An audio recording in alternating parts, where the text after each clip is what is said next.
जी तो मशहूर और मारूफ मजहबी स्कॉलर आमिर लियाकत के केस में एक अहम पेशरफ्त हुई। अदालत ने मशहूर यूट्यूबर यासिर शामी को इस केस में मुल्जिम ठहराया है, लेकिन यासिर शामी को बेल मिल गई। अब इस केस की मजीद तफ्तीश होगी।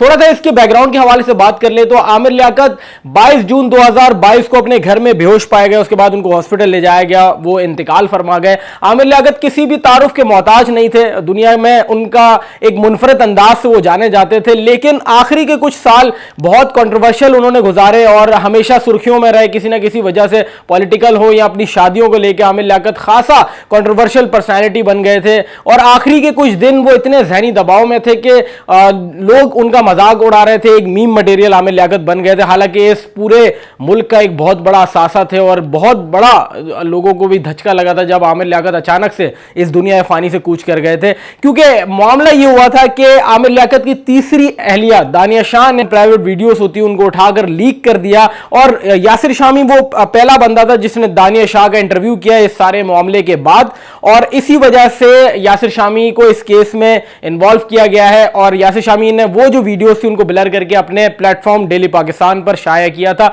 जब दानिया शाह ने इंटरनेट पर ये आमिर लियाकत की प्राइवेट वीडियोस वायरल की तो हर शख्स ने आमिर लियाकत का मजाक उड़ाया, बाकायदा मीम बनाए गए आमिर लियाकत पर। लेकिन किसी ने यह नहीं सोचा था कि आमिर लियाकत अचानक से इंतकाल कर जाएंगे। अब मैं बहुत सारे कमेंट देखता हूं आमिर लियाकत की पोस्ट अगर कहीं पर आ जाती है तो उसके नीचे लिखा हुआ होता है कि हम आमिर लियाकत को बहुत मिस कर रहे हैं। लेकिन उस वक्त किसी एक इंसान के बच्चे ने आवाज नहीं उठाई जब आमिर लियाकत के साथ सारा ये वाकया हो रहा था। एक औरत जो आमिर लियाकत की जिंदगी में आती है और जिंदगी को आनन फानन वो आदमी तबाह हो जाता है और आनन फानन इस दुनिया से चला जाता है। किसी ने यह नहीं सोचा कि यार उस औरत ने उस इंसान को इतना तबाह कर दिया। ठीक है, आमिर लियाकत की गलतियां थी, आमिर लियाकत ने अपने जिंदगी के आखिरी कुछ साल बहुत ज्यादा मुतनज़ा गुजारे, लेकिन इसका मतलब कतई ये नहीं था कि उस बंदे ने पाकिस्तान के लिए कुछ नहीं किया। पाकिस्तान का एक बहुत बड़ा असासा था आमिर लियाकत, जो बहुत अजीब तरीके से जिसके साथ लोग पेश आए। आमिर लियाकत को किसी ने मौका नहीं दिया कि वो अपनी गलती सुधार सके। जब आमिर लियाकत का इंतकाल हुआ तो मैं भी उनके घर के बाहर खड़ा था और अफसोस का मुकाम यह है कि जो लोग उनके घर के बाहर खड़े होकर बड़े बड़े नाम, बड़े बड़े एनजीओ वीडियोस बना रहे थे, लेकिन कभी भी आमिर लियाकत उनकी जिंदगी में किसी ने अप्रोच करने की कोशिश नहीं की।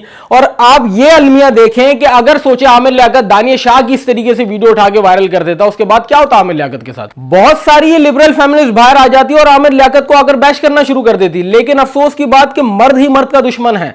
जब आमिर लियाकत की फुटेज वायरल हुई तो मैंने बहुत सारे अपने करीबी लोगों को देखा जिन्होंने आमिर लियाकत पर बाकायदा ये मीम्स बनाई और शेयर की, प्लेटफॉर्म पे वायरल कर दी। लेकिन किसी ने यह भी नहीं सोचा कि एक मर्द की जिंदगी और एक उसकी इज्जत पे बात आ रही है। यासिर शामी का नाम तो इस केस में इसलिए लिया जा रहा है कि ये कहा जा रहा है कि दानिया शाह से यासिर शामी ने वीडियोस पैसे पर खरीदी और अपने प्लेटफॉर्म पर वायरल की, अपने प्लेटफॉर्म पर उस पर रख के वीडियो बनाई। लेकिन इस केस की मेन कल्प्रिट जो है ना वो दानिया शाह है। इस केस में मुख्तलिफ लोगों के नाम आ रहे हैं, जिसमें दानिया शाह की मां का भी नाम लिया गया, उसके भाई का भी नाम लिया गया, यासिर शामी का भी नाम लिया गया। अब ये केस चलता रहेगा, इसकी तफ्तीश जारी रहेगी। अब देखते हैं कि क्या होता है, अदालत किसको मुजरिम ठहराता है इस केस के ऊपर, क्या होता है इस केस पे। लेकिन वो इंसान जो जिसका इस बहुत बड़ा नाम था और पाकिस्तान का असासा था, वो अब हमारे बीच में नहीं है। और लोगों ने सबसे, मैं समझता हूं कि अगर उस लोगों ने ही उस बंदे को ज़हनी दबाव का शिकार किया और लोगों ने ही मौका नहीं दिया और आज लोग रो रहे हैं। और हमारी तारीख रही है